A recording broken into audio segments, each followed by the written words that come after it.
First item of business 2.1, review of tonight's agenda. Any items that we need to address for tonight? Oh. No? Okay.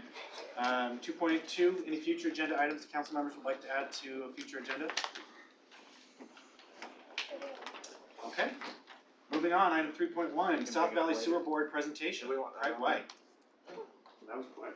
I'll bring Up here in front. Members of the council, I thought you were going to bring it up. Mayor, I'd like to introduce myself. I'm Craig White. I'm the general manager of the South Valley Sewer District. We're a sister government entity. Some would call us your stinky little sister because we are in the sewer business. I like to think of you as stinky little brother. That's a good answer. I've been with the district now for 25 years, so it's been quite a while. Seen a lot of growth and tremendous amount of growth, and we'll talk about that a little bit here. I thought first of all to introduce the district to you as to who we are. Talk briefly about our mission. You can read it. In essence, what it says is we're going to expand the sewer system, both collection and treatment as finances permit.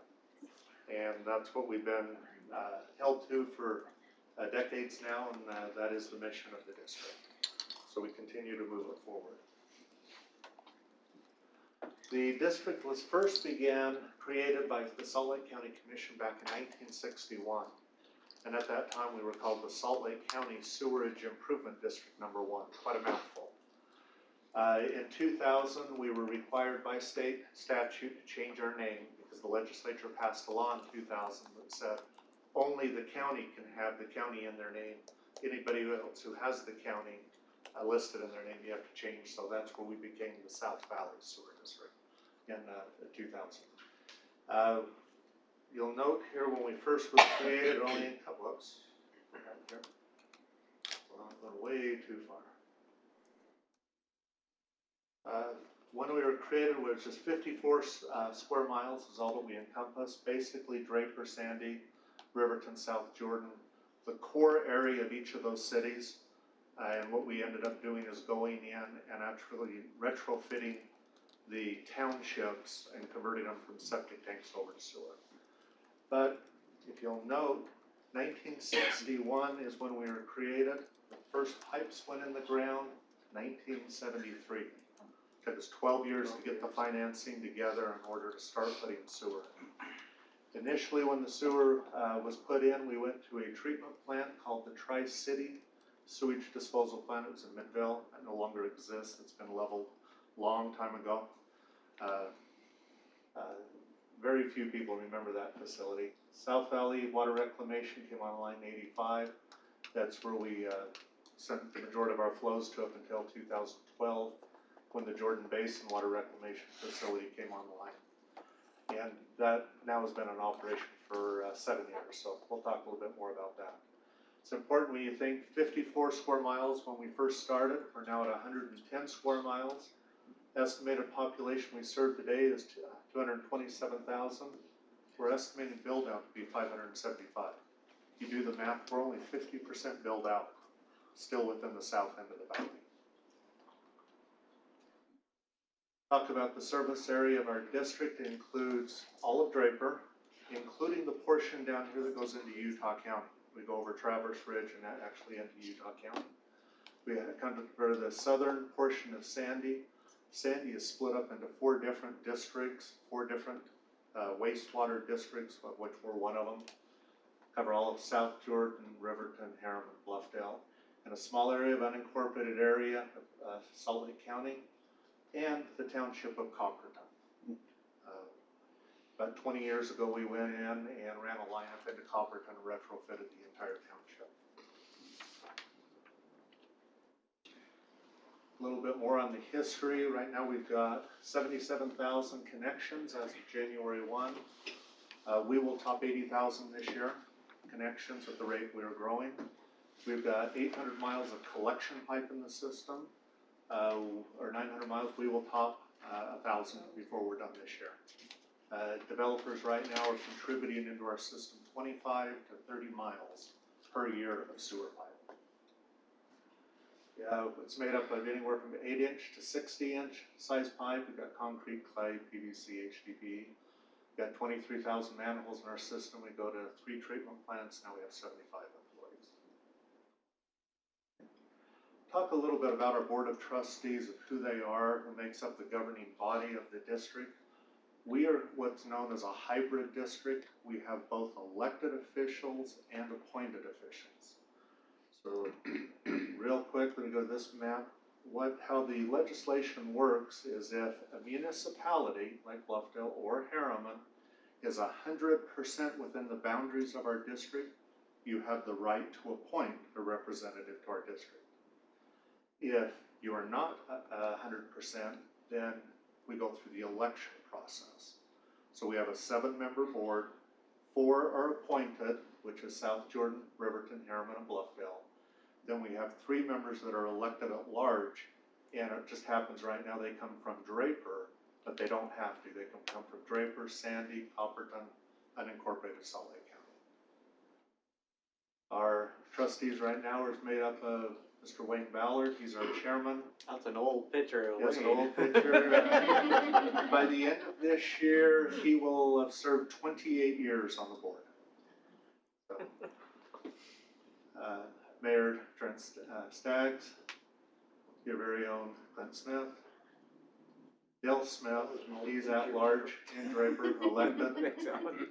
Alan Summerhays is also elected. You may recognize that he's also sits on the Draper City Council. How the law works is you can't run for an elected office at the same time, so what he did is ran for city council, won, 2 years later ran for the sewer district and won, so he sits on both, as both elected positions.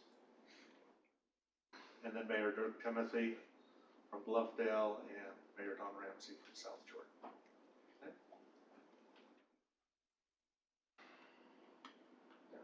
Talk really briefly about the services that we provide. We operate TV trucks within our system. Go back again. Back.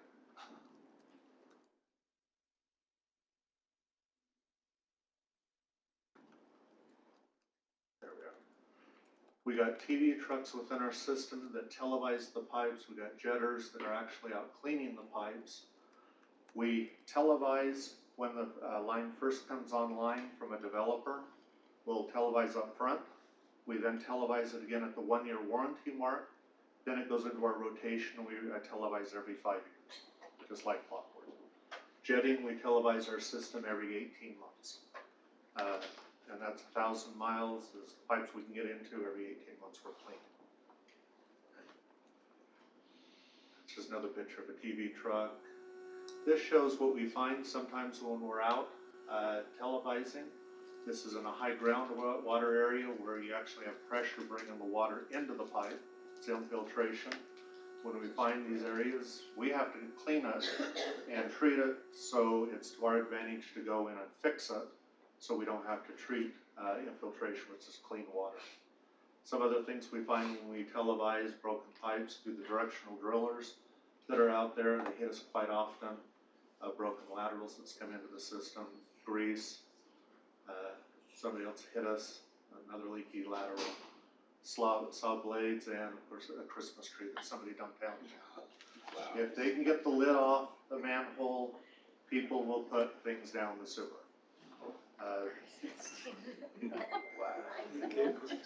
That was tough to flush down. Right now we are tracking. Big one. Yeah. Right now we're tracking within our system 239 active subdivisions. That's within the 7 different geographical regions that we provide sewer for. As I mentioned earlier, well, with the growth, whoops, get it, one more. Last year we ended up with 5,259 residential connections. That does not include commercial. So far this year, we're at 1,439. We are seeing a 30% decrease in connections this year and have done since January. We are seeing that there's a slowdown coming. It's starting to develop. I don't think it is an issue of the economy. I think it is coming down to the affordability of land. I think the development community is having a hard time getting ground that they can afford to develop, the people can afford. And I think that's where we're seeing it. We go to 3 different treatment plants, as mentioned earlier. Right now we're treating about 18 million gallons a day coming through. The facility in West Jordan, we are one of 5 member entities there, West Jordan City, Midvale City, and 2 other districts. We have capacity there of 16 million gallons a day that we have ownership in. We do go down to Timpanogos Special Service District, the portion that flows into Utah County. It's a very small portion of their entity, but we're one of 10 member entities down there. And then Jordan Basin Water Reclamation Facility, which is the facility we own outright. You can see our process is right here. There's enough ground right here that growth is appropriate.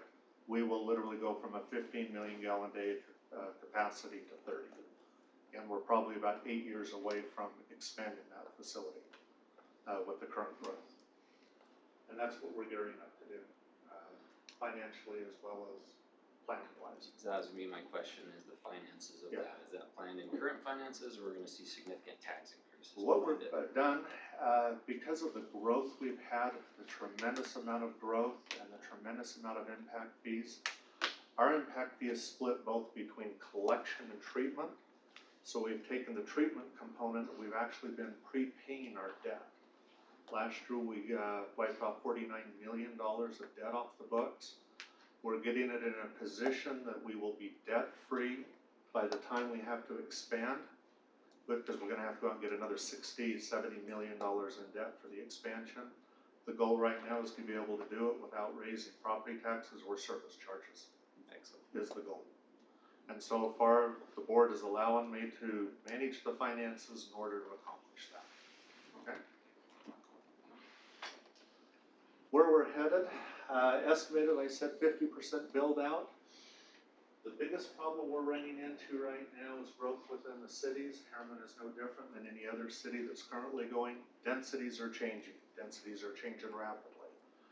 The problem we're running into is we have Sandy and Draper that have both gone in and zoned portions of their city with unlimited height, unlimited density. That is the zone that they have created.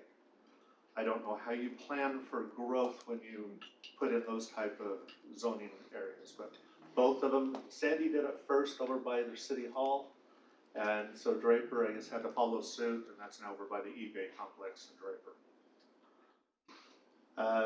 We're still unknown how the prison will develop. Prison is 100% within our district. We know they put in right now about 13 million gallons a month into our system. What will it develop into? We don't know. The legislature has taken the zoning authority away from Draper City, and they will determine what goes there. So Draper has no say. They're treating that like much like a MIDA Yeah. order, they're not. And unfortunately, they're not talking to us right now either with what they're doing. Bluffdale, if you go back 25 years, Bluffdale used to have 5 acre minimum lots. Then they went down to 1 acre minimum, then half acre minimums. Now we have a portion in, go back again, hit the wrong button.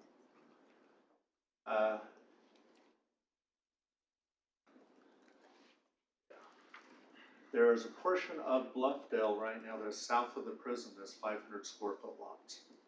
And they're building as fast as they can. That's part of the independent subdivision. So as densities increase, it's how to plan for it, and that's our biggest challenge right now. We do have rapid growth. It's at 110 square miles, 227,000 people again. We're only half built out. We know we're gonna have to expand from 15 to 30 MGD with the treatment plant, but we're planning for that. We know within our system, there's gonna be various collection lines that are undersized. We're gonna have to upsize as we go. We're planning on those. Every 3 years, we go through and update our flow model analysis. It tells us where our problems are, not just today, but where they will be at the current densities of build out, so we can plan in order to take care of that upsizing as we need. Sorry, I have another question for you there. Yeah. Increasing the pipe sizes, et cetera, how is that funded? It depends if it's going for growth. If we're increasing the pipe size, we can use impact fees for a portion of it. The other has to come out of general fund reserves. Because impact fees can only fund growth-related So- items.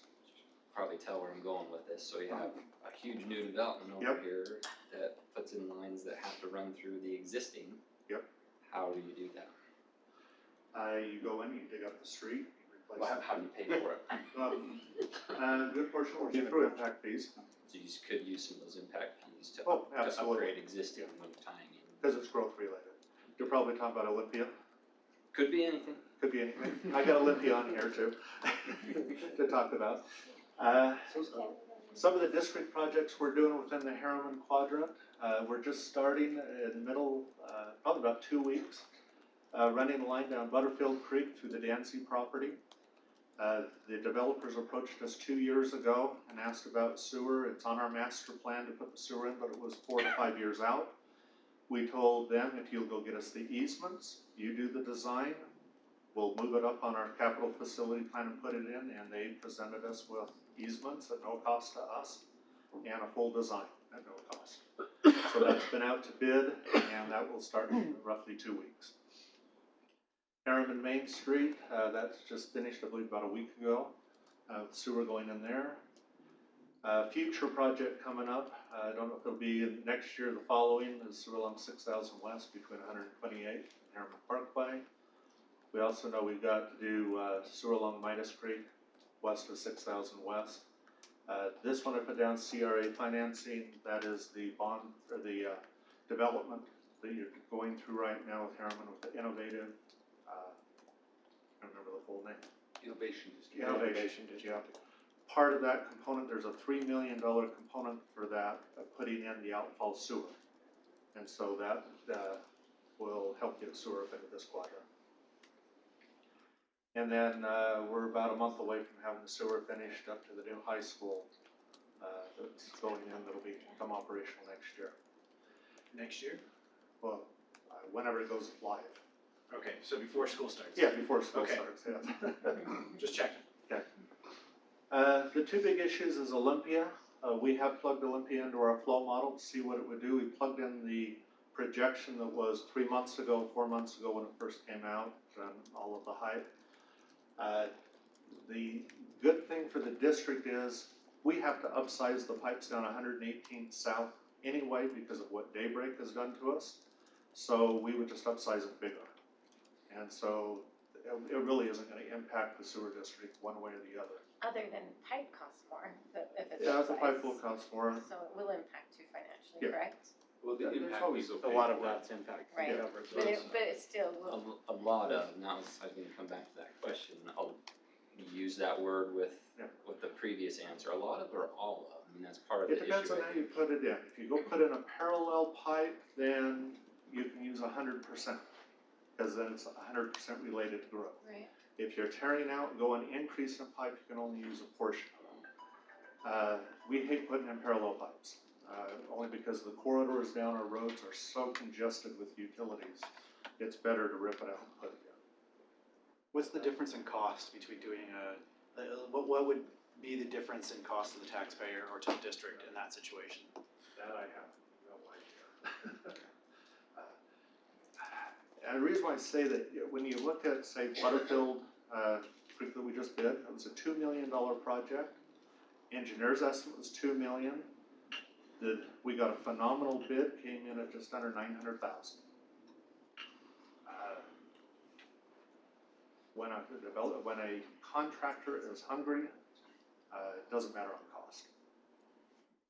In the case of Olympia where it's in the county, I mean, typically from the city, we collect Yep. impact fees. The We collect sewer impact fees district no just matter where collects it them is. No matter what, okay. If it connects into our system, we collect impact fees. The important thing to remember with Harriman as you develop west or as you continue to go west, any property you annex, you need to probably go through the annexation process with the sewer district so that you maintain your seat on the board. A lot of times a city will go and annex and don't realize that there's another component there, then they lose their seat. That gets messy. We don't like it. We'd rather do it together if we can. The other thing to keep in mind is, I put up here sewer west of U111, about 15+ years ago, probably closer to 20, the board made a determination that we were not gonna go any further west for planning purposes, from U-111. I don't think that's realistic, because I think South Jordan eventually is gonna go west. I think Harriman will eventually go west. If you go west, we're following with you. But for planning purposes, at this point, what we've done is said U-111 west of it, we're not even calculating. Is that the road itself or the current alignment? Because that alignment is changing. It's based upon the existing. The existing. But keep in mind, Copperton's already west of U-111, we service them as well. We could look at some of those with like scalping plants or other things Yeah. that may add capacity, so you don't have to, those are some options that we've There's talked always about. options. And as water becomes more expensive, scalping facilities are gonna become very, very viable in the future. I just guarantee. And I believe that is it. Do you have any questions? No, thank you for coming in. Clint, do you have any comments since you are? Well, hopefully, everyone can see why I felt like it was important to have Craig come in and present, because it's the sewer district there's a lot of components to it. It's a huge service that, again, is mentioned in our boards all the time, that most people don't ever think of. They turn on the faucet and the water goes down the drain, or they flush a toilet and And the Christmas tree goes down the drain. and it goes, and away it goes. And they don't really give a lot of thought to what it really takes to make all of that happen. And when you see how much growth has been in the district over, really over the life of it, but over the last several years in particular, the fact that we're nearing 1,000 miles of pipe in the road to maintain, it's a big job to do. And you saw that there was only 75 employees Right. as part of it. It's a very well-run organization, and Craig has been there, as you mentioned, for 25 years, and did most of that heavy lifting for a lot of years by himself. We look at it, if people flush and it doesn't come up in their basement, we're doing our job. Yeah. And fortunately, when I started with the district, we averaged 3 to 5 backups a year. We now have a backup maybe once every 2 to 3 years, which is unheard of. Awesome. But if we don't do the maintenance, it'll be there. I think the other thing that I really wanted you to be able to understand, and I think Craig covered it well, so you can get a grasp of how well financially they're being managed and run at this point. To prepay debt, or to pay it off early, to be looking ahead at the time when they'll need to double the size of the current facility down there, and the plans that are in place to be able to do that without having to hit the customer. I have to say that your answers to my questions are the best of any of these types of conversations I've had. It is a very well-run organization, and again, Craig has done a lot of the heavy lifting. It was only a little over a year ago that Craig did all the financial management himself, as well as the whole oversight there. A little over a year ago, I guess about a year and a half ago now, Year and a half. they went out and hired what's his official title now? Chief Financial Officer, Cody Keddington, who actually came from the auditing firm that has done, audits for the Harriman City here. And Cody has done a phenomenal job since being in there. Obviously, he's learned everything that Craig has put in place over time, and is now taking it to that next step to keep on that path. But it's, like I say, as far as being able to represent our city on the board, it's a very, very well-run organization who is providing a very essential service, again, that most people don't ever give a second thought to. And they're doing it in a manner to really look out for our residents and the costs that they pay, and trying to keep those consistent and steady, even trying to keep up with the tremendous growth that they're experiencing in the district. And growth that they can't anticipate either, Yes. so that's impressive as well. One thing I forgot to mention as I was going through is the city looking at increasing or building roads down the future to open up quadrants periodically. I know municipalities do. Harriman's one that does. If you keep us in mind on that, 6 months, a year out, as that's coming, because we'd like to get the sewer in before the road is built. And if we can do it as a joint project, fantastic. It's really hard when we get a phone call from a municipality, I won't say which one, that says, by the way, we're going out for bid in 2 weeks, you need sewer. We can't react that fast. Jonathan, you taking note? I just have one last question, if I may. The capacity, 15 million gallons. How do you measure capacity or the need? Is it by connections? Is it by residential users? What? You estimate that a typical home dumps 300 gallons per day into the system. The high efficiency homes, the high efficiency, fixtures, that's dropping that down around 250 gallons per day. But that's when we look at build out, we say how many homes will that generate and X amount of flows that come in, and that's how we project. And correct me, you've mentioned updating the flow models, you're right in the middle of Yes, we're right in the middle for this year. We do it every 3 years. updating those flow models right now, so there are some things that we are waiting to see what comes out of those new projections. And Craig, I did have a question, but it's more comment, or you could say yes, I'm right or wrong. So the impact fees and services are collected at plat, is that correct? No, we collect On a the type permit? of connection, Each connection, each connection. just like we do on the water. We're collecting design review and inspection fees up front when the plats are signed, but the actual impact fees at the time of connection. One thing that's really important, all those other things, finance is important, but I have another view. I've been in districts that don't take care of it, and you have almost weekly backups into people's houses that call the city, and it is the worst. To have a district that's financially run is great, but to not have the residents calling about backups is far more superior. And we have a district, I am telling you, I've been in cities that do self-serve, and I've been in other districts, and this district is fantastic. I can't tell you how many calls you get from residents saying, hey, our sewer backed up, what's wrong with you? And having to work through the stuff with the district. So this district really does good service. And so if it costs more to get, that to me is the biggest thing about the South Valley Service. They really do a great service with the folks. And so they make sure the lines flow, that everything's inspected, and it does a great job on that end of it. Yeah. Good job on that. Thank you. Thank you, Craig, we appreciate you coming out. Thanks, Craig. I will excuse myself and let you continue with Please, your. save yourself. Save yourself. That's why my board meeting's at 7 a.m. Right, and All right, we will move on to item 3.2, discussion regarding subdivision amendment restrictions in Harriman City. Our city planner, Michael. Thank you. Looking for the memos. That's it, Gordon. Yeah, sorry. This is kind of a follow-up discussion. I believe we broached this topic when we held our last joint meeting with the planning commission. I know the commission continues to be interested in discussing this topic as well. I've given you a memo in the packet that includes both state and Harriman City Code relative to current subdivision amendment regulations, as well as an opinion that was rendered by the State Property Rights Ombudsman on just simply restricting subdivision amendments in our city. However, I believe, as I've been hearing comments from the commission and tonight from the council, there's a kind of a broader concern of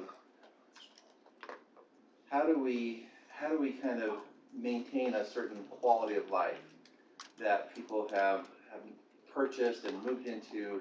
They want stability in their neighborhoods. They're expressing concerns of just kind of protecting property values and having predictability in their neighborhoods. So that's kind of on the one hand what I think people are trying to express, or how do we achieve that?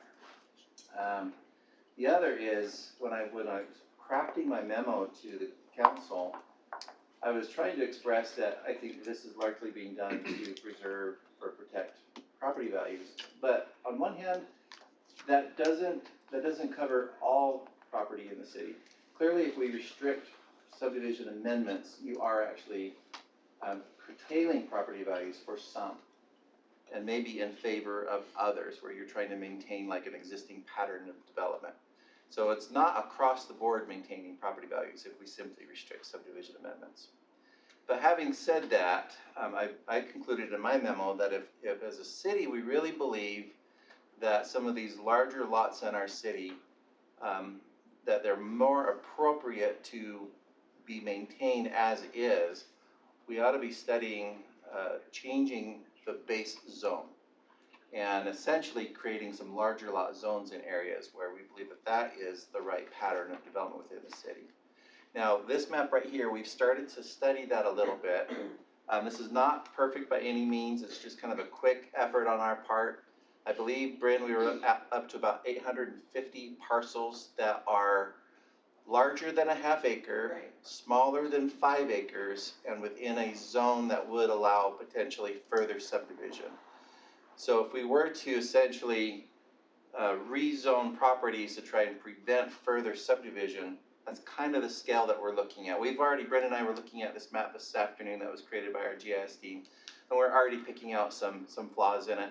So we certainly know it's not accurate, but it gives you kind of a taste for kind of the scale that we might be talking about if we were to take this kind of an approach of essentially rezoning areas that might be a 1/4 acre zone and maybe look at a 1/2 acre zone, for example. Another thing that we've been talking about is there are some properties in the city that were part of a planned development that had a density bonus. That part of their density bonus was based on having larger lots. Or, for example, in Rosecrest, here at the bottom of the map, there's an overall density that is committed in the development agreement. And part of that is this balance between larger lots and smaller lots. It's possible, and I haven't consulted with John on this, but we believe it's possible we may be able to record some type of a notice that would indicate that the property is not subject to or not permitted for further subdivision because of this precluding provision as far as essentially being part of a planned development. Or we can also do a better job on our side at maintaining or checking a zoning condition layer within these planned development projects that we would check that to see if it's eligible for further subdivision amendment. So there's a few things we could do maybe administratively, but that certainly would not address the majority of the lots that were within the city. So just kind of putting this on the table and looking forward to hearing your thoughts as a council on this topic.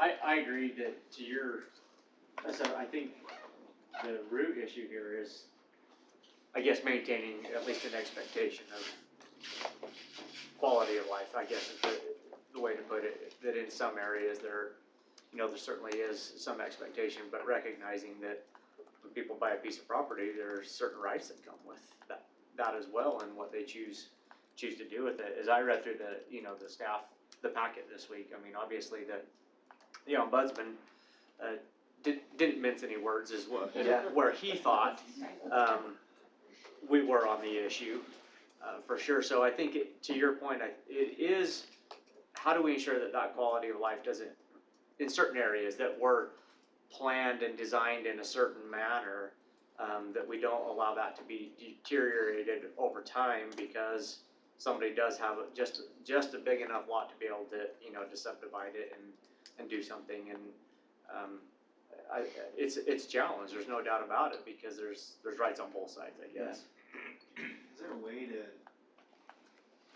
adjust the PUD overlay and put restrictions that way on additional subdivisions through an overlay? Well, and again, I haven't consulted with John on this issue, but these projects were approved, as a PUD, and as we mentioned, some of them were even given density bonuses because they had large lots. So it does seem like there would be a way that we could memorialize that and enforce that. Yeah, and I mean, I would say that everything I've heard from this council, from previous councils as I've sat through many moetings, the intent has always been to preserve, these larger lots, especially as you go up the mountain. And so I don't think it would be, inappropriate for us as a body to say, to continue that and say we want to do what we can to protect that, as we have always indicated to every developer that's come in that that's our intention. So however we need to do that, if it's a zoning change, if we need to update our zoning plan, we need to find a way to do an overlay or however, I'm supportive of, because that's what we've always, the city has always told our residents we intend to do. Yeah. And it's probably like a lot of, at this scale, the solution is probably multiple tools. Part of it is we probably need to really decide as a community, where are these areas that we think we should be trying to preserve larger lots? If the zone that is in place right now doesn't do that, we should start the process of reflecting that in our general plan and making zoning changes. Part of it might be to do some of these other more regulatory tools to try and prohibit further subdivision amendments in areas where we've already made a certain requirement or commitment, like through the development agreements. I think for me, what I'm most interested in trying to find out is where are those areas in the city that we really do want to maintain these larger lots. I'll interject real quick. I Yeah. don't think it's about maintaining larger lots. I mean, the discussions we've had previously is more about the quality of life and preserving the integrity of a given subdivision or development. So some of the issues that really I think spurred this is you got several lots that are one size and you got one on the corner that wants to split off and do two. Well, doing that has a direct effect on the others and disturbs, the continuity of the development. It's already been developed.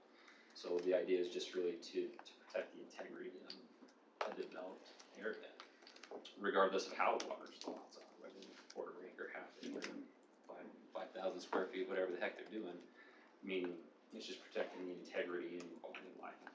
Personally, I don't think it has anything to do with Lot size. with lot size or property values. To me, we started on property values and how erroneous that argument is. But it's, at least from my perspective in the conversations we've had prior, it's been more about preserving that integrity so that people know what they have. I also think that there's a lot of weed in this conversation. Because I'm most familiar with where I live, right? It's like most of us are most familiar with the area around us. And if I look at my area, well, in our general plan, you show that area as basically A25. So then you're saying all those little lots right there, they should all be able to rezone to A25. But then when it's brought here, we say no, but then it's like, those people, they're like, well, that was subdivided. Yeah, well, that was subdivided back when it was a county. It has nothing to do with what Harriman has or has not done. And then I read this about, you can't say, this is from the ombudsman, underlying zone that says something is legal or possible to do, and then say that some people don't have a right to do it. So it's like, are you picking and choosing winners and losers here? Now we're saying, well, sorry, back when it was a county, you guys did that, you can't do it here anymore. It's just, there's a lot of issues. So let me give you an example of what I think he's trying to suggest there is, let's say we have a quarter acre lot, or a zone that allows for quarter acre lots. And we require a lot width of a minimum of, let's say, 100 feet wide. It has to have frontage on a public road. And somebody has a larger lot that meets all of those base zoning requirements. So had the subdivision been originally created with 2 lots instead of 1, that's where he's saying, how can you say no to somebody who's meeting the underlying zoning requirements? So I think that's if it's the the issue. zoning requirements that are the problems, then Right, maybe that's yeah. what we need to be changing. That's, I think we just need Yeah. to tighten up the actual zoning, because I think Right. that's the issue that we run up against. I'm looking for planning commission people if there's any here, because they get a lot of these requests, and you've got, in my example, you've got 5 of them that are, say, half acre, and then 1 on the end, and they want to split up and create one. Well, those in the middle can't do it, because they don't meet have those the requirements. Right. But that one does, and it ruins the integrity of the rest of them. I mean, from that perspective, you're picking winners and losers. So I think what he said is basically just a technical thing of, that's the wrong way to go about it. Yeah. There are other ways to do it, and it might be a little more difficult, but I just wanna inject a caution of ruins the integrity, because that's subject to the person who's defining integrity. So we cannot lose sight of property rights in this discussion, because some person deems that their integrity is a half acre and somebody else might deem the integrity is a quarter acre. So there's a subjectivity in By that I mean phrasing that I the want to be original careful of. intent, choose whatever wording you want, the original intent of a subdivision, it was subdivided, it was built, that's what people bought. Yeah, I'm just So- saying caution and always looking to property rights and making sure that we're not treading on those. That's just simply a caution Well, to inject. he says that in here, people do not have a right to have the land around them not changed. Exactly, I mean, it's the same way, if I have a home and there's an empty lot behind me, and unfortunately, a tall home is built behind me and I lose my view, well, that is the name of the game. You know, I don't get to decide that the lot behind me build a one-story home so that I can preserve my view. That's just. Unless you buy it. Unless it's over Unless I buy 35 it, feet. unless I buy it, Unless it's over exactly. 35 feet, cause that is the height restriction. And that might make me, angry, and that might impede what I view as the integrity of my neighborhood, but that certainly doesn't give me any right to say what that person behind me does. I'll disagree a little bit, cause I think you have to be careful not to go too far that direction, because the existing homeowner has property rights as well. Again, And what and that's what I'm someone- saying, preservation of property And what rights. someone else does on their property affects the adjoining property, but that's why we have a process to go through. Agreed, but so often, the property rights of the existing homeowners, because they are in fact existing homeowners, tend to be a little more loud and vocal than the ones coming in. It's as if, it's kind of a, I'm up, pull up the ladder Titanic feel. So again, and I'm not disagreeing, I'm just saying, as we have this discussion, let's not lose sight of property rights, because we're looking for a feel now that maybe, you know, we weren't consistent with along the way. Well, I think what we're, Not disagreeing at all, I'm I just think saying what it's we're looking caution. for, at least what planning commissioners that have asked for this are looking for, is for us to give some more rules of the road. So we have height restrictions, we have some of these other criteria. So there's some expectations. We seem to be falling short on some of those. What other criteria can we put in to alleviate some of the issues that they're seeing? Right, so no matter what it is, there's a process, that's why we have this process, that's why we have these meetings and we all have to sit here and discuss it, is that both sides have those rights and we have to balance them, so it's just identifying those, I always just call them pinch points of, is there a way that we can And let me just Alleviate them. interject, Yeah. we changed things, I think about a year ago, we made PUD an actual zone. So it controls it in a zone.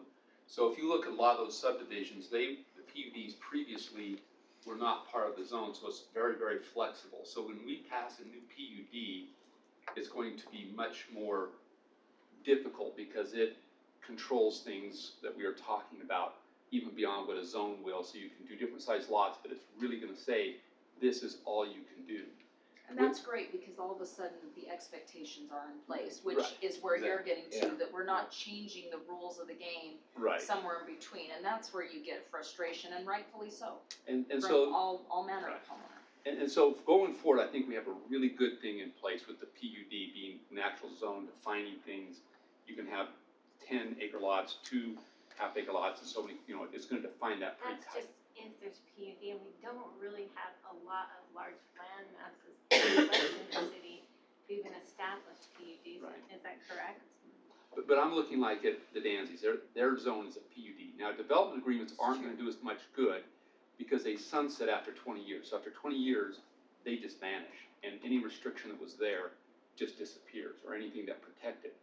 So what we're looking at, I think what Mike would allude to is, if we see some areas of the city that, so I'm gonna pick on, Clint. If you look at the Rose Creek subdivision, he has quarter acres in there, he has half acres, they have acres and third acres, all kinds of stuff. And there's a number of lots in there that could subdivide further. And they had a density in there that everybody anticipated. So what we, as a city, could do is we could go to Clint's lot and rezone it acre lot, because right now, it was a mixed, it could have quarter acre, third acre, so if Clint has the right frontage, I think I'm picking on you, or his neighbor, like you said, at the corner, he could come in literally because it had, in the county when it subdivided, this mixed, the lower density so they could get quarter acres, knowing that there were these acre lots, not anticipating that they would subdivide. So going back to your property right, is kind of owners to go to somebody and said, I just picked out Clint's lot and I just subdivided, or just zoned you to acre lot status, while your neighbor's quarter acre, but he's already subdivided, so I don't need, so we would have, and writing those letters to them and a notice to 600 feet around them saying, we just picked these 64 lots, and he said 800, and I don't think we ever go there, but these 65 lots, and all of you 65, we just zoned your acre lot to acre lot only. And if you ever wanna do anything, you have to come back to the city to rezone it, and then we have complete control of the zone point, And then so you're giving away golden tickets. Somebody gets it and somebody doesn't. I'm used to that, but yeah, we can do that. I'm not saying we can or can't, but I'm just suggesting that going back, there's probably places where we don't want this to happen. And that seems to be the most powerful stamp to stop it. Not that I'm saying it's right or wrong, I'm just saying that gives you the control to do that. That, again, those 65 people may not appreciate what we're doing, and they may say, great, I always want this to be an acre lot, it doesn't bother me, and there may be a few that will say, government, you just stepped into my yard and I want you back out of my yard. So, usually sending those letters always brings some ire, and they're gonna call Mike, so I don't care that much, and they're gonna yell at him, so we're pretty much in good status at that point, but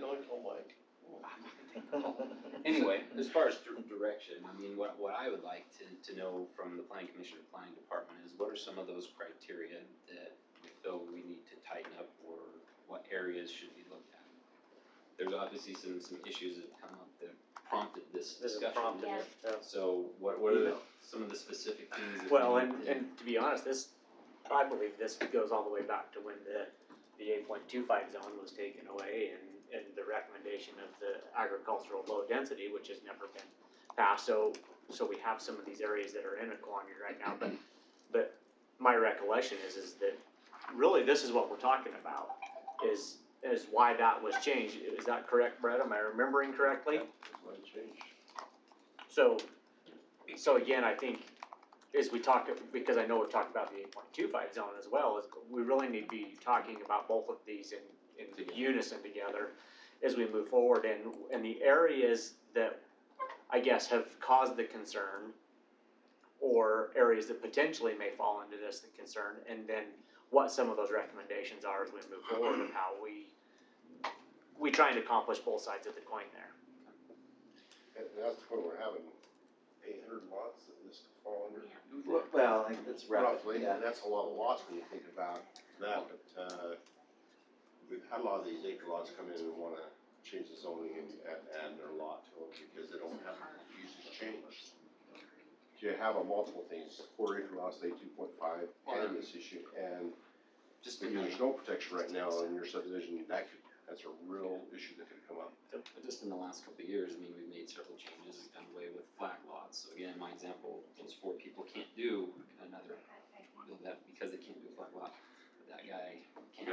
So it's just some of those situations that we need to. And we're not the only city dealing with it. It's hitting Draper really heavy and hard right now.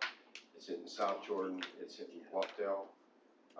Bluffdale, all the acre lot people and 2 acre lot people are subdividing like crazy. So it's not just our problem, but we try to get ahead of it before it gets really bad. Well, it kind of goes back to what our sewer guy was just talking about the cost of land and just incentive. That's what's driving it. And there's some areas that make sense too, and there's others that. Because Clint's gonna sell off a piece, he can't bring it up to the Twins, or he's gonna subdivide his lot. He wants the Twins to move away. Well, Bingo. but we have the 825 I'll sell it and then on I'll our move. agenda tonight, so does that feel like the cart before the horse to do any kind of approving on that tonight? When we're already having this discussion Well, about that? here'd be my thought. This is going to be a long-term thing, it's gonna take us a while to figure out. And so, here's what my recommendation is, back to what Mike said. Let's try to maybe get with you and the planning commission, work out areas of the city, so we're not carte blanche and everything. Right. These are the areas that we really want to work at. And the other thing that Mike said was really clever was, we're going to have to put together a toolbox. I was giving you the most clear cut, rezone the property. But there's some ordinance, we took away flag lot, we took away these, we changed some things. So there's probably, we look at those and then we design a list of things that might work for each of those. And then we come back and see if we're ready to make those kinds of things. And we'll try to do it the least governmental way so it's the least intrusive into somebody's rights. And so, And to that point, Gordon, there should never be anything that government does that feels like a one size fits all. I mean, there should be some looking at, and I think we've all expressed that, there's some areas that are going to require different looks than other looks. And so, yeah, I get nervous when we think that we can stamp a one size fits all. And there's a fairness factor, but. right. But if we know the areas you wanna hit, then we'll know, then, because if we're looking at the whole city, that'll take us a long time. But if we say these areas are the ones that seem to be coming back, these are the ones we really want, makes sense for us to do, let us focus on those. And if we're successful, holy cow, then we'll maybe look at a little bit further. But right now, I think going forward with the PUD being a zone now, that protects us the march forward, even though there's not a lot. But there are places we're gonna see that PUD show up in a number of places that we're looking at. Is that one of the easiest places to start? Sounds like. Yeah, so I think going forward we're good, but let's look at the places that have already gone forward, that have these lots. We'll talk about Rose Creek and a few others and just verify what do we have in place. Here's the tools that here's the list that would work for each of these locations. And we'll maybe present something both to you and the planning commission to kind of gel over and say, that's two owners, we're gonna have to just live with this, or these are maybe good zoning changes, and these are maybe good ordinance changes. And there's several in the Rose Creek area that I think as I'm driving through in my head, well, yeah, there's corner lots that this could be asked for real quick and easy. So with that, as you're going through, my request would be that you focus on the areas that already have agreements essentially in place, the ones that already have development agreements or have PUDs. That would be where I'd like to see the staff focus their time. As those areas that don't have that haven't necessarily gone through that process and should be given the same opportunity. I think the intent here is to really focus on the things that have already been, the city's already been promised to protecting those. That's the low hanging fruit, That's certainly where the expectations have been documented. I think you guys know what areas need to be like that. And the planning commission also requested this. This is one of the reasons we're bringing it to you. They made a motion and asked us to bring this ordinance, and so we don't want to do this without your input, and so we're gonna. Do you have big enough direction from all of us? Any other input from the council? Okay, we'll move on then to item 3.3, East Harriman Future Water Infrastructure Discussion. Public Works Director, Justin. Mike has a quick Yes. Thank you, sir. Before I get started, I also want to express appreciation to South Valley Sewer. The better job they do, the less chance we have of taking it on. I like clean water. No, they do. They do a great job. So we'll talk about, this is a topic that's come up and grown some legs here in the last week or two, but I want to preface, it's something that we've been talking about for a long time. And when I say we, Jonathan and myself in particular, trying to determine what to do over in East Harriman as we have this growth going on. So it's been at least a year, 18 months that we've been looking into this whole issue that we're going to be talking about here. So the main points are the current storage and basically pumping facilities that we have cannot supply the increased demand that we're seeing. We see this all the time. We have to build new infrastructure. You know, we build new tanks, pump stations, and things all the time. But this area that we're looking at now is just one of those areas that has been growing rapidly, so we're starting to see this as being a concern. We'll talk a little bit more about the area, but essentially it is the area south, it's in East Harriman, and it's the area south and west of Mountain View Corridor.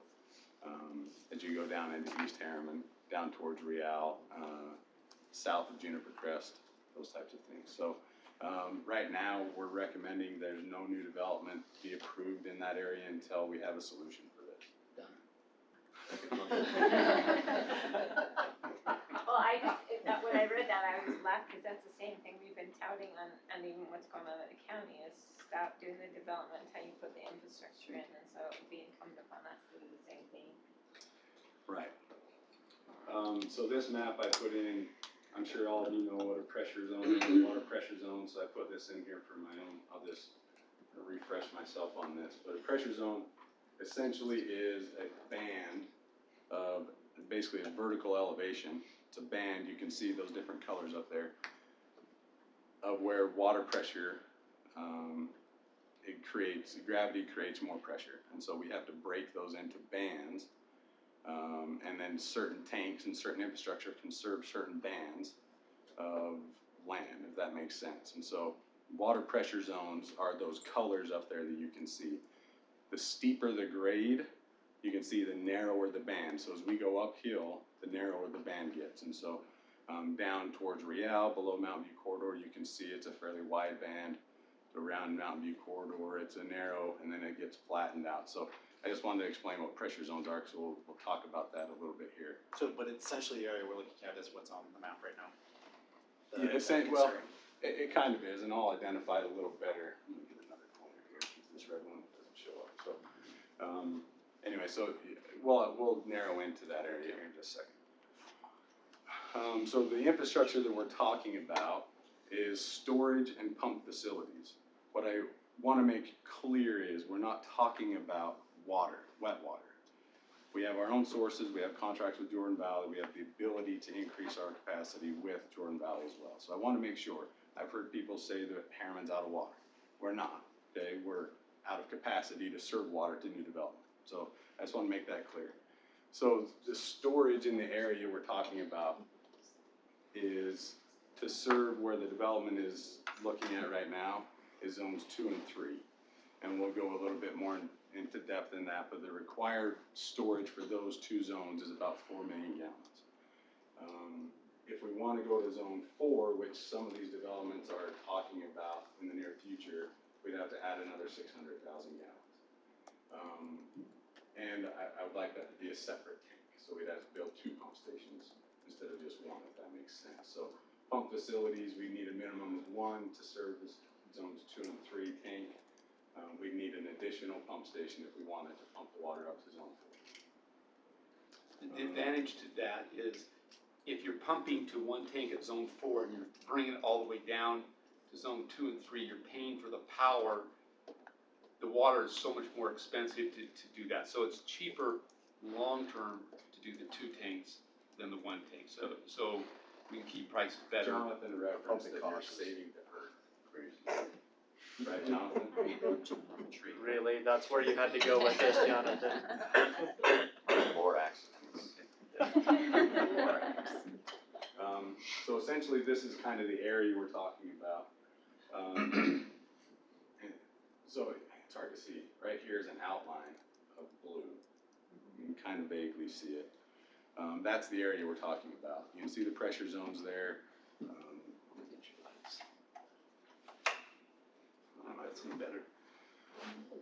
So starting down where Real is, and this area right here is Jordan Valley Water Conservancy District's treatment plant. Zone 1, Zone 2 is kind of in the Mountain View Corridor zone. Zone 3, 4, and as you go up, you can see those. Good job. This red line, the red line right here is an important line. Basically, what we consider as East Harriman, West Harriman. Brett likes to consider this Southeast Harriman, South Harriman. That line right there depicts the annexation of Bluffdale property. So that's an important line when we're talking about this, because all of the infrastructure, water infrastructure that was built essentially was to handle everything west of that line. We are currently servicing properties and development east of that line. We've been okay doing that because we're not built out in West Harriman, but we're slowly getting there, right, in those areas of zone 4 and 3. We've been okay to do that. We had this similar issue in zone 1 with Rosecrest. We allowed them to build over there until we got to a certain point. Luckily, Real came online and we had more developers to add money to build the infrastructure. So we were reaching a similar point on the east side of Mountain View Corridor in zone 1 not too long ago as well. So this isn't unfamiliar to the property owners in that area.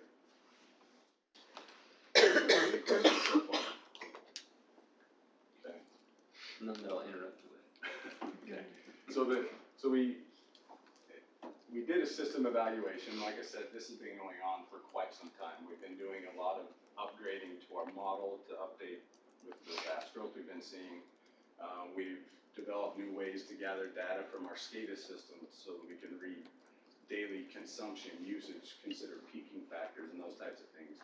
And so this system evaluation just happens to be coming out now. And what it's showing is that our existing infrastructure is currently over capacity or nearing capacity. And so that is kind of why with this new development that just came in, and we'll talk about that a little bit, it was kind of like, we got to slow down and take a look at this again. So some of the next steps we're looking at, we're going to continue to verify the storage pump capacity needs. We have a water master plan. We're currently updating it because of the annexations that we're seeing. But we'll be reviewing those in the next couple months. So those are getting updated. We're going to procure engineering services here shortly in the budget amendment that you'll see later tonight. We've added some funds coming out of impact fees to be able to acquire those engineers to do that and to design this infrastructure. We're not 100% sure on what the end design is going to be and what we're designing. Like we talked, is it going to be 1 tank, 2 tanks, pump stations, those types of things, but we'll be able to decide and pick that shortly. But I think we put in $450,000 for engineering design for this area. We're going to look at tank site selections. We have a good idea on where they need to be, but we need to work with property owners. Water line alignments are very difficult in areas like this. In undeveloped areas, I'll go back to the map here. If we put a tank over here, the development's here, how do we get a water line there? I mean, we go cross country, but then we're going to be dealing with that with every development between there and this water tank. So we need to be systematic as we go through this and work with the property owners and developers to try and install these water lines in future roadways and those types of things. So it's not just something that's going to happen overnight. Coordinate, and then we need to explore funding options, and we've had a lot of discussions over the last week or two with Alan and others to try and come up with good options for that. Like we talked about, coordinate with property owners. So these are the property owners here. It's kind of hard to see who owns them, but these are property owners that we've had previous conversations with. Obviously, they're larger landowners. And so all of these lines indicate where tanks could be placed. Now the elevation, these are contour lines that the tank has to be placed at. So it's important to overlay those contour lines with property owners so that we know who we have to go and talk to when we're talking about where to place these tanks. And so there's currently one application, and I talked with Bryn, there may be one other one that was submitted a while ago, but really this is the only development that's, you know, on the forefront. And they've already brought in, we've had a DRC with them, and we did a water hydraulics analysis as part of this other study. We do those with all developments, but this is one development that is basically going to be put on hold until we can come up with a solution. The one large landowner, I mean, is Rosecrest Development Momentum, so this isn't news to them. They've been understanding this. It's just, we've been telling them at a point you're going to be cut off until you get new water sources developed, so. And just so you know, we've met with each of the property owners and told them, look, this is gonna go forward, you guys are gonna have to participate. We did this with the Real, Rosecrest, and Wasatch paid 40% of the tank, and Sorensen paid 60%. They paid all the money up front. Now we're just reimbursing their impact fees as they go forward. So we talked about a whole slew of options, the city, them participating, how that goes.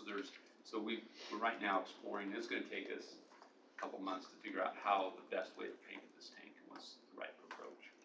Can you go back one so I can see the landowners, okay? So we're not talking all the way to Camp Williams, we're just talking. No.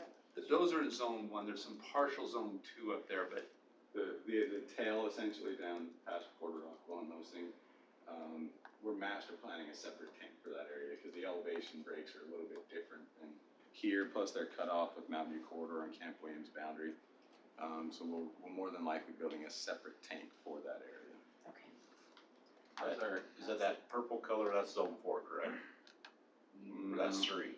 Well, no, the purple is property owners. Zone 3 is right through here. Zone 4 Zone 4 is higher than 5, 6, 7. How's the impact fee structured? Is it a higher fee for a higher elevation because it requires more infrastructure? Well, the cost for the tank at the elevation isn't anymore, so it's just the infrastructure. So the impact, water impact fee, we already had knowledge of this tank, we made an estimate for this tank. And so in the structure, we're already getting money for that tank. So more, the impact fees are more structured around your consumption and not where you are compared to infrastructure. Cause So later it's on, we'll based on- charge rates. Our for higher. impact fee is based So if on you live lot higher than that, size. we charge you more for water the higher up elevation. So I think the zone 4 and above So that pays a higher rate for water. yes, for water, Okay. for the water usage water rate. fee. Okay, So and they they go pay the up- Well, power. that makes sense, cause Yeah. that's where I'm going, is Yeah. what costs them to pump it up. So if you're in a higher elevation, we have a tiered amount that you pay a little Pay bit for more. that extra cost to pump it up there. Thank you.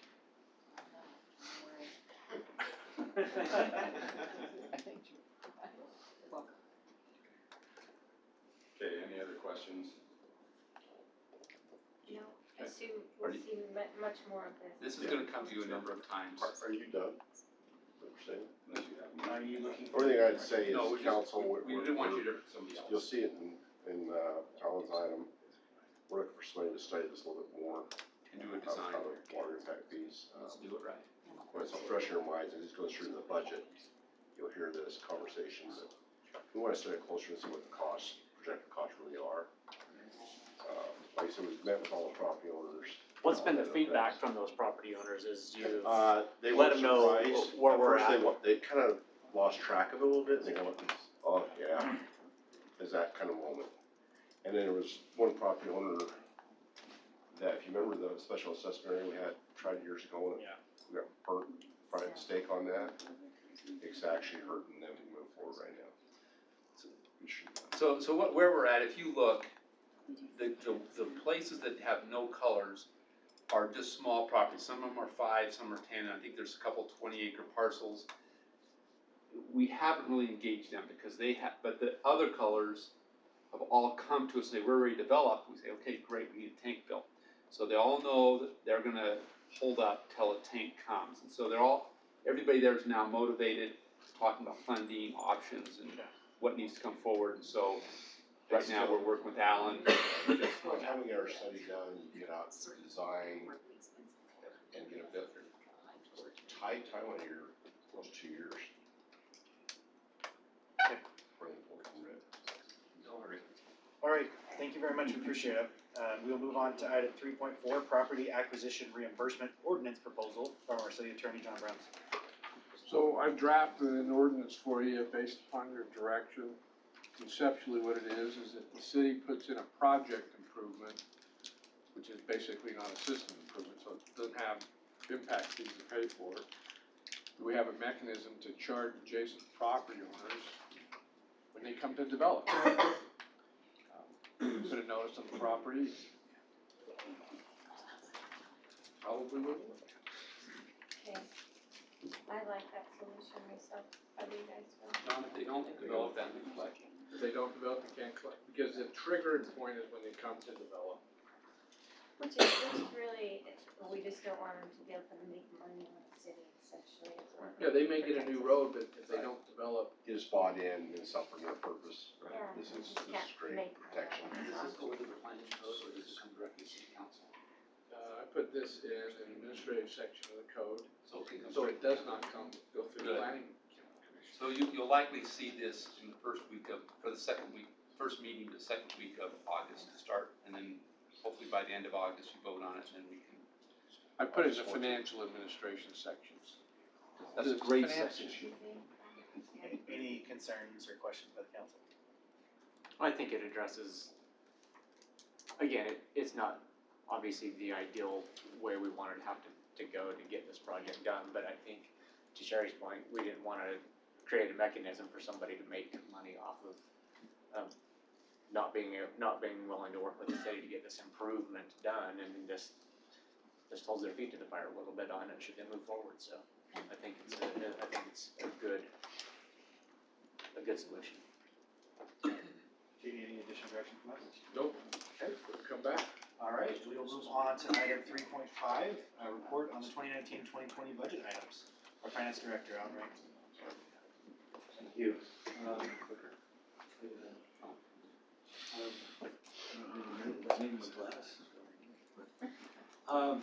We've got three things we wanna talk about on the budget amendment coming up. First of all is our animal services that we've come up with. Now, in this budget, you'll see some, revenue items that will be coming in. We're expecting that we'll have $15,000 in animal licensing, which is pretty low. We're hoping now with some enforcement, it might be higher than that. 15,000 is essentially licensing 100 animals. So it's probably pretty low, but that's what we're seeing our surrounding cities do. We're thinking 35,000 is what we'll collect from impound fees. Those are fees we charge for them to get them out once we've had them. This is just based on what our track record's been with the county, is that correct? No, well, it has some to do with that, but it has more to do with looking at South Jordan and Riverton and the other cities around us and what they're doing. Okay. Now with two dedicated officers who are patrolling and stuff, I suspect that we might get a higher rate of licensing just because we do have that kind of enforcement. And we'll do license clinics and those kind of things, go out and actually make it work. We will have, as you remember, when we do a lease, for vehicles, we need $115,000 worth of vehicles. We'll have $115,000 coming from lease proceeds to pay for that. Now, as I look at this budget, our net cost is going to be $331,000 this year. However, just while we've been sitting in the meeting, our cost of software has gone down about $10,000 over what we budgeted. Well, let's stay in the meeting a little So- longer. But still, there is a huge amount. It's worth the Contract cost. says 6 months. There's a huge How amount did of we do startup costs for equipment and so forth. Which we won't have to have every year. You know, without $45,000 worth of new equipment and whatever that we need, it would be way less than what we're paying for the county. Without the same fear of the increasing year over year based on population. Yeah. So based on what we have right here, we would need $331,000 versus the $330,000 we would pay to the county this year, but then we would be completely set up. But like I say, you know, we've got $14,000 here, large part to put, well, 13,000 of that was for new software. The email I just got shows that would be closer to $4,000, so, and we're looking at, you know, different options there, but, we seem to be. It worked. On the right direction. We also have, you know, this is the first year, so some of this is best guesstimation. Sure. I think we've actually, estimated, conservatively or high so that, we'll be okay, but I believe that, it's a budget that represents what we'll need. But we will be more in the range of 280 to 300,000, I think, going forward, just because of the capital costs that are going into startup. And, you know, two officers will last us a long time before we need to expand versus looking at the county's model where we'll be expanding every year based on population. So this is one of the items for our, that will be coming to you in our budget amendment. The next one is our budget for our stormwater fee. And this is broken into different sections just to help us figure out what we're going to be looking at. But we are going to have somewhere around $312,000 in administrative costs for the stormwater fee. Biggest section of that is what they will be paying our administration for managing the bills and the payments and so forth. That's one of the biggest question marks in this, because now we're going to have to divide that up between our water fund and the stormwater, and how we divide that up is still in debate. So then we're looking at our maintenance. This would be the guys that are out maintaining the stormwater in general, there's a lead, there's 4 people in this. As always, our labor is our big item here. 320,000 of the 540 for maintenance is for the people. And then going down from here, we've got a section for our engineering. And with our stormwater plan, there is a great deal of engineering and record keeping and inspections and so forth. And again, you're looking at 300,000 of the 371 is labor. Okay, so we actually will have, I think there's 7 full-time equivalents that will be running in this program. It comes up to a total expenditure of $1,274,000 with an expected first year revenue of $1,450,000. The difference between those numbers are the expected reserve that the engineers have built in that we need to build into this. So that will be coming as reserve as we do that. Does that cover some of the reserve? I can't remember what the percentage. 120,000, 119,000 a year. Yeah, it's a little more actually as we come to here, so. Again, first year, we'll see how it actually comes, but, it's been a lot of work by our engineers, by Monty, by Justin, by Blake, Jonathan, a lot of people involved in coming up with the estimates. I think we've got a pretty good budget going forward. This will be an enterprise fund, so we expect it to maintain its own costs. There won't be any costs coming from other government functions for this. Okay, one more. This is just some things that we want to clean up from the end of our budget. All of these items in section number 1 are items that were budgeted in last year's budget and were not completed. These are all projects that are in the works.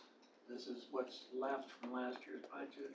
This won't change our fund balance because this was already calculated into last year's fund balance. But so we're just asking you to move these things from last year's budget into this year. Okay, we move down to where we see number 2. All right, number 2 here. As you remember, when we purchased the Auto Mall property, we paid $11,900,000. But we also took a $4 million, or gave them $4 million promissory note. That $4 million promissory note comes due this fall, in November. We have some money coming in right now, $2.7 million from the Department of Transportation. We're selling the property to the dentist for $450,000, and we're selling property to Aaron Osmond for $1.7 million. So that's $4.85 million. We're proposing to budget that revenue coming in and budget the $4 million going out to pay the balance of the Auto Mall property. We're also proposing $420,000 to pay the amount to Trevor Hall that we agreed to for him reducing the density on his property. We were gonna transfer property or pay the amount. This is the balance that we owe him. Okay? The next one, we have an amount for Silver Bowls. Can I stop there just one second? Property's going up far faster than money's going up. And you just heard that earlier. So trading the property for the debt isn't gonna make sense right now because land's becoming worth too much to make a trade. So that's why we're proposing the cash deal. So we'll talk more about that as we get closer to it. Thank you. Sorry. The next item is we have some stormwater impact fee reimbursements. This would be to Silver Bowls Development. They've completed the work that they've done. We've collected the impact fees, so now we need to put this reimbursement in for them.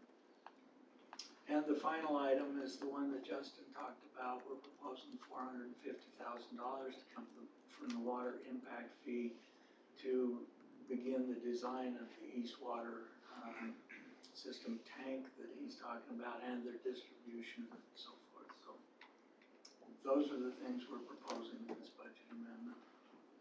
Now beyond for August 14th. It is. The council is always giving us direction, trying to get information, let you have it, let you think about it, before you have it, we're on for decision, so keep that pace, that'll be our next council meeting. I actually missed one thing. If you'll scroll up a little bit there, down a little bit there. Can I see it? I can't see it. Try to go down a little more. The other way. Up a little more. Nope, it's not there.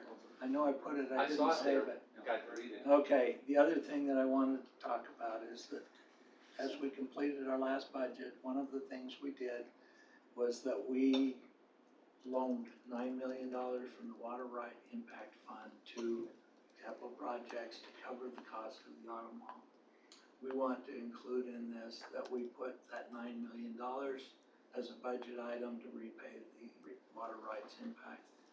And I was sure I put it there, but I can't see it now. I saw it in earlier version. Maybe it's so I just too missed it. far from me to see, but that's the other thing that I.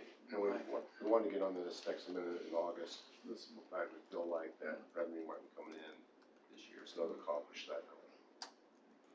Okay? That's all. Any further questions by the council? Okay, thank you very much, appreciate that. Move on to our city manager updates. I don't have to hurry. Yes, you can. So I did want to talk a little bit about animal services a little bit more.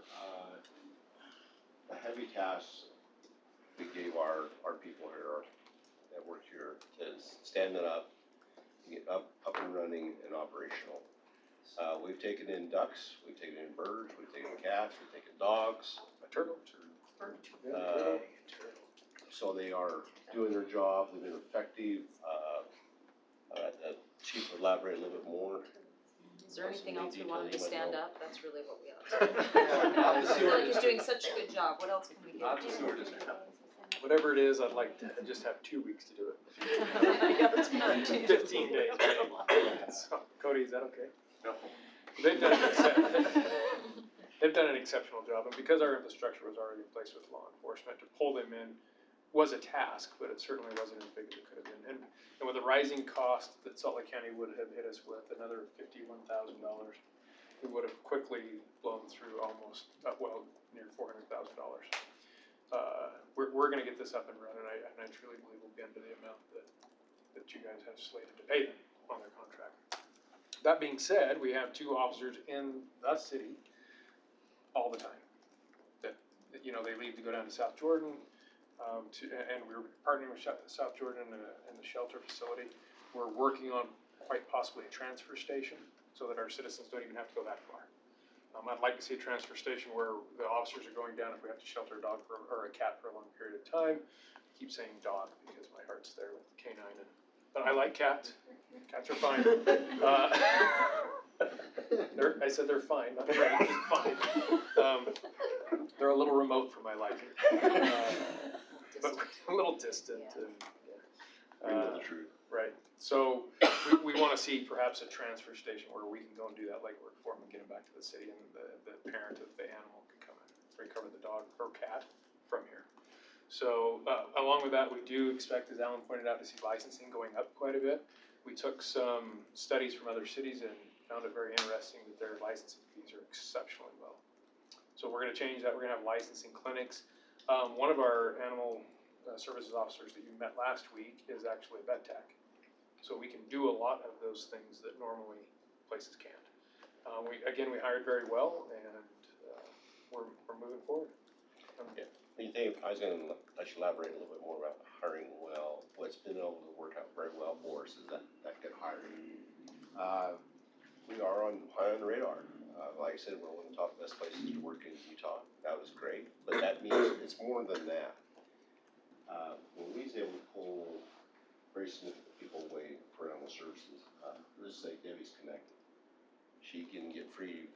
the animal, she knows, adoption centers and shelter places and rescue places, already got the connections in already. And that's why we was able to get ducks out of the swarm range system with the streets department and get them rescued and get them into a rescue facility. We got birds dropped off here, she got them to a rescue facility the same day, Somebody brought us birds from because she's Branson. already connected, so. We placed them. Who knew there was a cat nursery, by the way, for unweaned kittens? I didn't know, but there is. Wow. So. Because when they brought us unweaned kittens, I thought, oh, it's gonna be a late night. We're gonna be doing a lot of bottle feeding, but there's a place We're to learning a lot, but we also got told we would not be able to handle the night of fireworks. We Yeah. handled very well. As you heard on the news, Salt County was at full capacity. They couldn't have us anyway. So things got handled very, very well on all fronts. We are experiencing an increase in calls. That We did figured not- that would happen too. We expected it, but not to the extent that's happening. The ownership, that your residents take every time we start a police department, now the animal services, it's theirs. So they do call me. I do wanna make a comment, and it's actually, something the chief has said in the past, we can comment on. It took a whole city to stand up the police department, every department. The same happened on animal services. We took surplus vehicles, got them branded, I like branding for right now, got them labeled, got them uniforms, got them, everything they need, all implemented in a quick amount of time. This was turning fast. I thought the police was fast, but this was, yeah. Right up to the last minute. We just So I can't ignore the efforts that Monty and everybody puts Monty and into Justin. to get things done quickly for us on these tasks that shameful of me, because I know we can do it. Shameful for me because I expect it to be done. They get it done every single time we ask them to come to rise up that bar and get it done. And they were tight timelines. The Friday before the Monday we're standing up and going live, our trucks will arrive back from Fleet, branded up, so our residents can recognize it as their animal services. So what was this, 2 years for a water tank? Chief can do it in 12 Slack. days. Really? Slack. I'll gladly add it to them. Give that to the police Out of my department. discipline. I do have a question regarding this. As we look at, I know we're in the process of looking at a new public safety building for the city. Is animal services gonna now be incorporated into that? I mean, well, it always has been, I'll get to that, Okay, so I alright. can talk about that. Yes. Well, We've already done a kickoff meeting for the new public safety building, of the sizing. Our next thing will be RPing out for a, architect and a CG process, a construction management person to come in and do the sizing for our public works. From many, many years ago, to what the mayor was saying, I've been planning on animal services would be part of our public works. Where it's gonna be Solid County on our own, I was always planning for that. That goes back over 10 years ago. Because Solid County lacked and had an animal services shelter out this way, as inconvenient for the residents out in this quadrant. Now, the concept that they're talking about is have regional type shelters. I think that's a smart idea. Because residents don't wanna drive 15 miles to pick up their animal, they wanna drive shorter. So we are planning to put that in the sizing, and animal shelters are different from they used to be. You used to have to to design and build facilities to take care of the animal, put it down. Gas chambers and stuff. Now it's gone away. We're a live shelter. Our goal is to get them healthy, get them adopted out, get them to a rescue unit, and not do a kill. So we're planning for all that. So you got 2 updates there. One on the public safety and what we're doing with public works. We're moving those. We had our first launch, like I said, in this room, and filled every chair in here. Bring that team together to get ready to go on that. And we'll bring you updates as that moves along, but the sizing on that will probably take, to the first of the year, before we can actually say, okay, let's go to the design. So it's still a long process. We'll be very thorough, and we'll make sure that before we come up back with all the plans to come forward, and we know exactly what we're building. I would suggest a basement. Can't be done in 2 weeks though. Wanted to remind council to notify HR, that the Noon Day's coming up, August 15th. We'll hold in city offices at noon. And those of you who make it, we'd like to know ahead of plan and get your, all the tickets you need for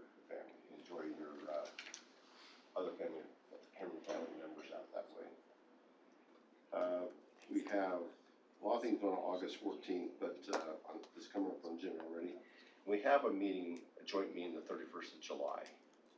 And that meeting, we're going to be talking about multiple things. And what we don't even really have on the agenda yet, we feel like we're going to have some conversation with council, but I think we need to have a lengthy discussion so that we, on this side of the table, understand a little bit more what your direction is with vehicles and stuff like this. And hopefully we maybe have a more open public conversation about that by then, maybe not, maybe we won't be ready, won't have all the numbers, things we can look at. I think it's important so that we understand what direction we need to go, okay? This planning process. And also the communication to the public, because they've submitted their application, the staff has finished their reports, and so we just need to know what we're pushing out, how we're doing it, what our responses are to the questions we're getting. Real quick on that, I shared what here as we hit I wanted him here just as we talked about future agenda items, and obviously knowing that that's out there, and we've obviously been having many other conversations in regards to that, but I think that we should tentatively, knowing that we're gonna be talking about it with at the joint meeting on the 31st, I think we should tentatively potentially have it on as a discussion item for our work meeting on the 14th. Okay. Again, to have a little bit more of that open dialogue, as a full council where we're able to do that with everybody in the same Yeah. room. What we're trying to prepare for that is understand what, Jerry's meeting with the Southwest mayors, that scope of work for the TLC, plan is moving forward. The county is moving forward their process, the developer's moving forward his process. We wanna have private understanding, the detriments that might be caused to Harriman, or just, we talk about infrastructure, there's other things too, as well as benefits. If it, whatever it is, and we kind of figure out, we we're trying to estimate, but when you're trying to estimate on that type of broader thing, it'll be a little bit, you're not gonna get that close. I'll just warn you, if you're gonna estimate upfront monies we receive, you better estimate what it's gonna cost us to service those. No, Jerry, and I know you wanna pound that down, that's great, but guess what, we're already on top of that. We're saying it has to be, not only what the future maintenance would be, but what's the future, commercial property tax will bring in, and what's the detriment for every service? Cause it's a yin and yang. When you actually look at a subdivision, and we've had these conversations about disconnection of people that feel like they're connected to Harriman, they're in the river, they want to disconnect and come into Harriman. Being operational side, if you just take a subdivision, I say no, because it costs us more money to service that subdivision than we receive back in property taxes. Now, when you start adding commercial buildings, now that dynamic changes. Low amount of service, higher level of property taxes that come back to your community. So those things we need to figure out. We've done those things with Alan now, we're probably gonna be tasked a lot with that. So I looked his way. He is a professional, but it's gonna put a little burden on him. But like I said, that quick a notice, it'll be somewhere in the box. It won't be really defined. So, we'll be working on that. Some really great things have been happening. There's many of them. I wanna remind you, all of you got received an email from Mayor Wilson on the new, they call it, second, submission of the developer for Olympia, and that's in your email boxes, so open it up, it's public information. You can share it with whoever, and Mayor Wilson wanted to make sure you got that.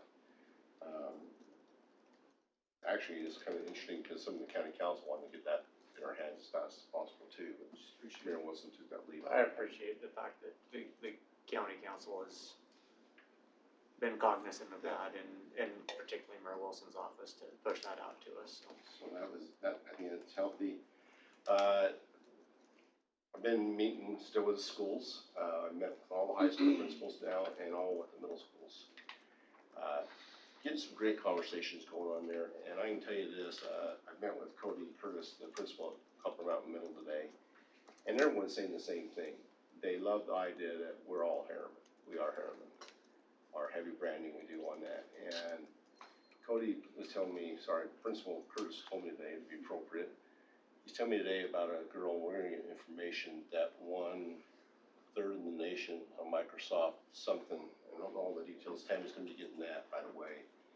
But here's the success story that's happening in Copper Mountain Middle. We wanna start talking about all these kids' successes, no matter what school they're going to, because we are Harriman, it's our community, it's our culture. And he said what, the most important thing that he said is this. They, as principals, have been meeting on this very thing. How can the schools get engaged and become more part of the community instead of just the school or school district? That was interesting to me. I said, right, well, what I'm here for. So, and she's got the news article right now already. Could we potentially have her come in to a council meeting so that she can be recognized in that body? Microsoft Specialist Competition, third in the nation, so. Pretty phenomenal. Would you guys be thing. supportive of? Absolutely. Yeah, I'm just even wondering if we should even invite up some schools and have each one of us be representative of each school too, or something like that. So we Good discussion. have ownership of the school. or Yeah. something. But every charter school, now my next step is to go meet with each elementary principal. And still, it's the same message over and over again, how we engage with them, how they can engage with us, how we can push out their successes. Because they're doing a lot of great things out there. We're just not hearing about them globally. They communicate to their residents in their parents, but not globally, and they love this idea. And when I told him, I said, this will happen. It's happen naturally. All they need is one school to start giving us information, and the rest of you won't want to be left behind. So you all start feeding us information. No competition, right? There are great things that's happening. And some people know this, you know, Grease Monkey opened up. They haven't had their official ribbon cutting yet. And Brett took me over there, and they did Brutal Brett's car wash. brutal That car wash quality is a great car wash. clean, and that's pretty high I'm standard. pretty careful about who touches my cars, and even got Chief go over there for a run through his vehicle, and he was pretty impressed too. But they're happening. Ace Hardware is opened up, it's soft opening now. We had ribbon cutting on them, for about a month already. And Bossa is dropping off their plans hopefully tomorrow.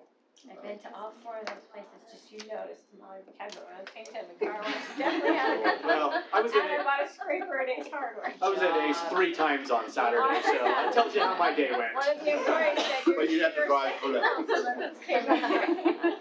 But these are things that's happening, and if anybody's been involved, those who've been in office for 4 years, some of these things we've been talking about 4 years ago. And longer. It takes for a some long longer, time. yeah. We just don't say, hey, we want you to come or see, and they'll come. It doesn't work that way. It takes a lot of work. And I look at almost every one of these wanted something from the city, didn't they? Something. Okay, so that's part of that deal we have to work out through. But we're having some great successes. Hope that the residents are seeing it, because we're pretty proud of what's going on, and we have some other things on the radar. Here again, we look back and say, wow, it took how many years to get that done? But it does happen. Let's see. Oh, this is a kind of a fun thing. Jackie, you ready? She's gonna say what? So, what year was it that we talked about doing a passport office? 2014 with me. Okay, 5 years ago. What was our projected passports per month, What I had anticipated, first year, per month? I was hoping to do about 200 a month. How many? I wanted to do 200 a month, but I thought that was a long shot. And how many did we do at start? We actually started just about a little over 100. So the expectation was set high, which is good. That's what we do around here, right? But what's happened in fiscal year 2018, 2019, we had 4,510 passports, 4,100 pictures taken, and 1,123 renewals. All of them on Friday. So, Jackie, you and your After team, 2 p.m. you have been very busy. 45. You do the math, when you think about business days, they're cranking out a lot of passports. It's been a great service to your residents, and in the quadrant, we get people from pretty far away coming in, and they come for some different reasons now, I'm hearing, because of the efficiency and how they're treated here, is why they say, go to Harriman. They're much easier to deal with out there than somebody else. We even get referrals for people that go to the West Jordan post office. The people in West Jordan post office will tell them to come here. So another great success, I just wanted to throw that out, you no one's gonna bring it up, but, we're proud of that, because we see that get very busy on Fridays. If the public wants to know, don't come in on Fridays for passports, cause that, it gets lined up, they'll do some 50-some odd permits in one Friday. The most we've done is 77 passports in a day. Oh my. Okay. That's a lot. The other thing I want the council to be aware of, as we keep on bringing on more and more in-house, we're more and more out of room. We don't have much space left, and you'll probably see any spaces left open this next year. We're gonna get some office sharing the next year or two already. That's okay, we'll do what we have to do until we're ready to build a public safety building to get, and we really don't wanna see Troy and them leave because we like having them close, so. That's, He says that, yeah.